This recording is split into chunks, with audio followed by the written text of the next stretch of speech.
Hello students, आपका फिर से स्वागत है आपके अपने यूट्यूब चैनल अम्बेडकर क्लासेस में। तो बच्चों, जैसे कि हमने आपके लिए एक सीरीज़ स्टार्ट की हुई है इडियम्स और फ्रेजल वर्ब्स की, उसका आज हम पार्ट 17 डालने जा रहे हैं। तो बच्चों ध्यान से देखना इस वीडियो को, क्योंकि इसमें बहुत ही इम्पोर्टेंट और बहुत ही ज़्यादा इंटरेस्टिंग इडियम्स डाल रहे हैं। आज जो इडियम्स है वो एसएससी 2010 में पूछे गए हैं, 2010 में पूछे गए हैं, वो वाले डाल रहे हैं। तो बच्चों अगर आपने पीछे पार्ट 16 तक नहीं देखे हैं, पहले हमने 16 पार्ट डाल दिए हैं, अगर वो नहीं देखे हैं तो आप वो देख लीजिए कृपया करके। तो देखिए पहला इडियम क्या है। पहला इडियम है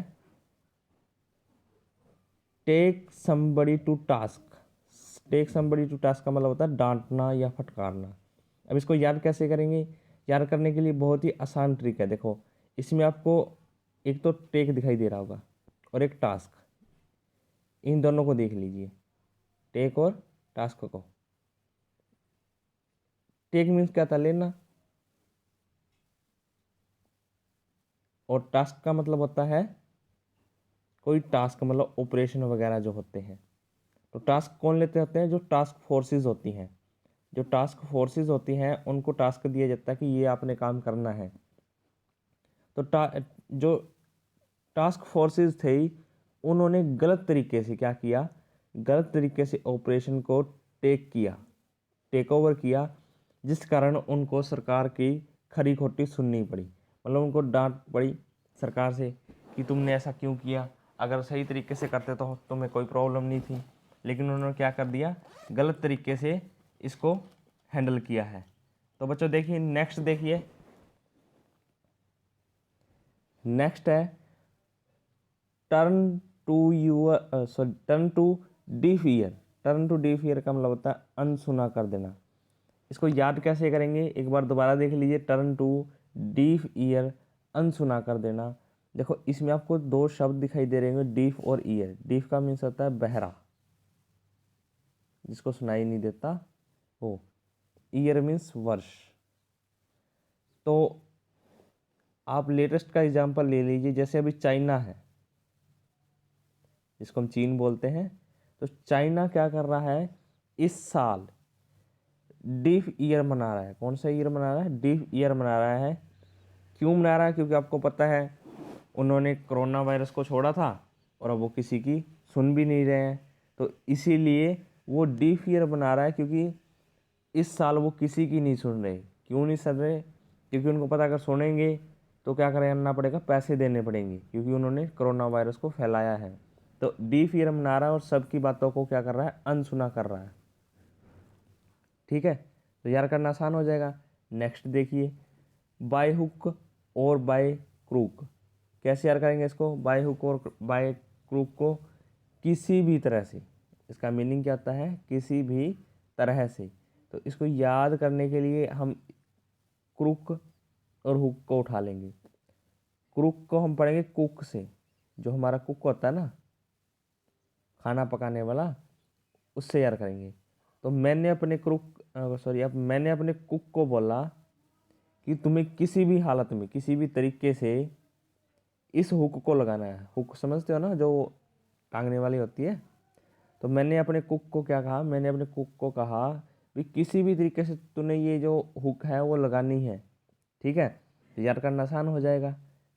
तो उसका मतलब क्या था? किसी भी तरीके से।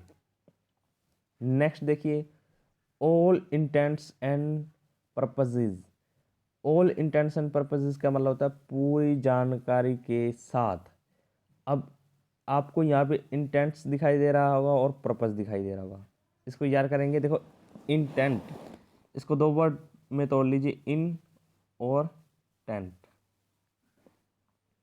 इन को हम पढ़ेंगे इंडिया से, और टेंट को टेंट से ही पढ़ेंगे। जो टेंट शादियों में लगता है वो वाला टेंट की बात कर रहे हैं यहाँ पे। तो देखो, अब कोई व्यक्ति दूसरे व्यक्ति से पूछता है कि आप इंडिया में किस पर्पज से टेंट लगाना चाहते हैं?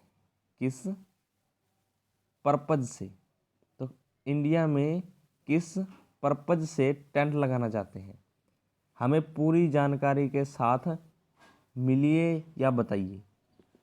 ठीक है, जैसे अभी सरकार जो है वो किसी बाहर वाली देश वाली कंपनियाँ जो जो इंडिया में इन्वेस्टमेंट करती हैं, उनको ऐसे बोल रही हैं कि कोई मान लीजिए टेंट वाली कंपनी है, टेंट की कोई कंपनी है, वो टेंट लगाना चाहती है, और इंडिया की जो गवर्नमेंट है वो उनसे पूछती है कि आप किस पर्पज़ से टेंट लगाना चाहते हैं, हमें पूरी जानकारी बताइए, फिर हम आपको टेंट लगाने की अनुमति देंगे। तो यार करना आसान हो जाएगा। तो इन टेंट को इंडिया का टेंट समझ सकते हैं। ठीक है, तो किस पर्पज़ से लगाना चाहते हैं, पूरी जानकारी दे दीजिए, बस बात ख़त्म।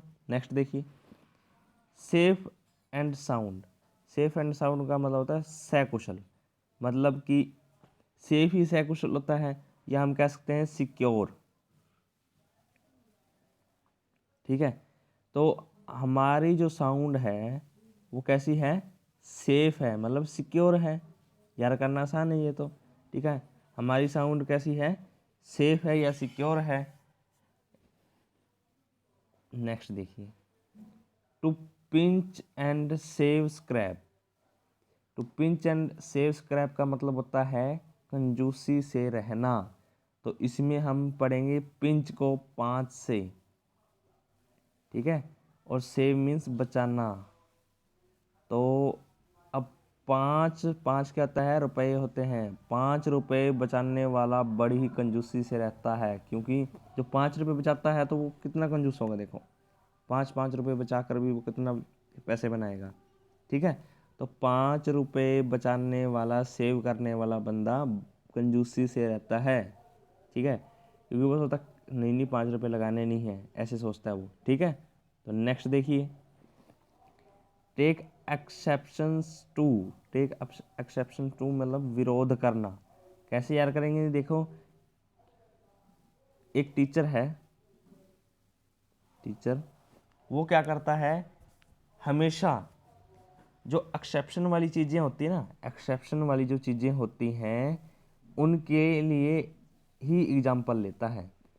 ठीक है, लेना, टेक मीन्स क्या था, लेना। तो यार करना कितना आसान होगा। देखो टीचर जो है, एक स्टूडेंट टीचर को कहता है कि आप सिर्फ एक्सेप्शन वाली चीज़ों के लिए ही क्या करते हो, एग्जाम्पल लेते हो, और चीज़ों के लिए नहीं लेते हो, इसीलिए मैं आपका विरोध करता हूँ। भी मैं आपको कहता हूँ कि आप हर एक के लिए एग्जाम्पल दीजिए। जैसे अभी मैं आपको एग्जाम्पल दे रहा हूँ ना, अगर मैं आपको एग्जाम्पल नहीं दूंगा तो आपको समझ में कैसे आएगा, याद नहीं होंगे ना। अब आपको जैसे मैं एग्जाम्पल दे रहा हूँ तो उससे क्या हो रहा है, आपको जल्दी याद हो जाएंगे। आपको जैसे अभी आप अगर ये जहाँ भी एग्जाम में आपको दिखेगा तो आप देखते ही समझ जाएंगे कि इसकी ये ट्रिक बन रही है, तो आप इसका सीधा डायरेक्ट आंसर दे देंगे।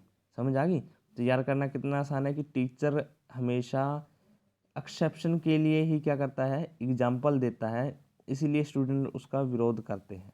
ठीक है, नेक्स्ट देखिए, गेन ग्राउंड। गेन ग्राउंड का मतलब होता है आधार मजबूत होना। क्या होता है, आधार मजबूत होना। गेन को हम पढ़ेंगे गाना से,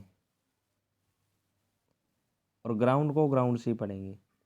तो गाना गाने के बाद, गाना गाने के बाद उसका जो ग्राउंड है, ग्राउंड का मतलब होता है बेस, जो उसका बेस है। ठीक है, वो कैसा होता है, आधार जो उसका मजबूत हो गया हो जाता है। ठीक है, तो गाना गाने के बाद उसका जो बेस है वो कैसा हो जाता है, मजबूत हो जाता है। तो बेस का मतलब क्या होता है, आधार। याद करना आसान हो जाएगा। तो ग्राउंड का मतलब भी क्या होता है, आधार।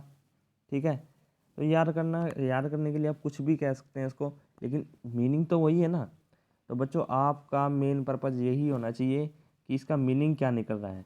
अगर बच्चों वीडियो आपको अच्छी लगी हो तो लाइक, शेयर, सब्सक्राइब और कमेंट ज़रूर करके बताएं कि आपको वीडियो कैसी लगी है।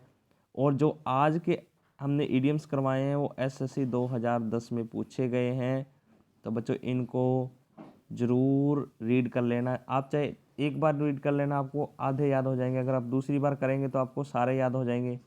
अगर आपको परमानेंट करने हैं तो 3 बार आपको पढ़ना पड़ेगा इनको एक बार, क्योंकि इतने आसान भी नहीं है ये। आपको ट्रिक से लग रहे हैं, अगर आप ऐसे याद करोगे तो आपको एक भी याद नहीं होगा।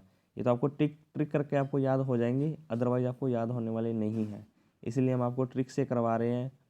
और बच्चों आपको हमने जैसे कि बताया था, ये एसएससी में 20 से 24 नंबर का काम है जो हम आपको करवा रहे हैं।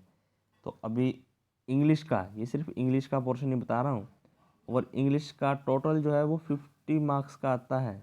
तो जिसमें से इतना तो यहीं से आ जाएगा, पीछे क्या बच गए, ग्रामर। अगर आपको ग्रामर पोर्शन नहीं भी आता है तो भी कोई दिक्कत वाली बात नहीं, क्योंकि उसमें हम सब्जेक्ट वर्ब एग्रीमेंट जो कर लेंगे ना, उससे आपका 10 से 15 नंबर का काम आ जाता है। पीछे बचा ही क्या है। अगर हम 10 भी माने, 30 नंबर का काम तो यहीं से होगा, 30-35 के अराउंड यहाँ पे बैठता है, 30-40 के अराउंड बैठता है, तो पीछे 10 नंबर का ही बच गया है। तो बच्चों ज़्यादा समय न लेते हुए मिलते हैं नेक्स्ट वीडियो में, तब तक के लिए सुरक्षित रहें, धन्यवाद।